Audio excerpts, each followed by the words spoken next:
இணைந்து ஜெபிப்போம். ஆண்டவரே இயேசுவே, தீங்கிழைப்போருக்கு இறையாட்சியில் உரிமை இல்லை என்று உங்களுக்கு தெரியாதா? ஏமாந்து போகாதீர்கள். பரத்தமையில் ஈடுபடுவோர், சிலைகளை வழிபடுவோர், விபச்சாரம் செய்வோர், தகாத பாலுறவு கொள்வோர், ஒருபால் புணர்ச்சியில் ஈடுபடுவோர், திருடர், பேராசையுடையோர், குடிவெறியர், பழி தூற்றுவோர், கொள்ளை அடிப்போர் ஆகியோர் இறையாட்சியை உரிமையாக்கிக் கொள்வதில்லை. உங்களுள் சிலர் இவ்வாறுதான் இருந்தீர்கள்.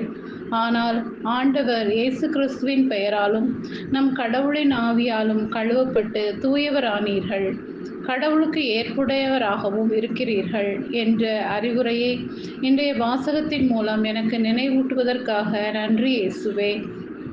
ஆம் ஆண்டவரே, நான் கடந்து வந்த பாதைகளில் சில தவறுகளையும் பாவங்களையும் செய்து அவற்றில் உழன்று தவித்திருக்கிறேன். சாத்தானின் பிடியில் சிக்கிய என்னை நீரே விடுவித்து உம்மிடம் சேர்த்து கொண்டதற்காக நன்றி செலுத்துகிறேன் ஐயா.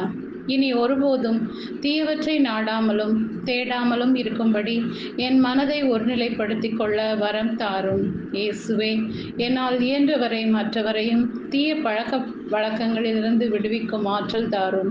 என் இதயத்தை என்றும் தூய்மையாக வைத்திருக்க உதவும். ஆமேன்.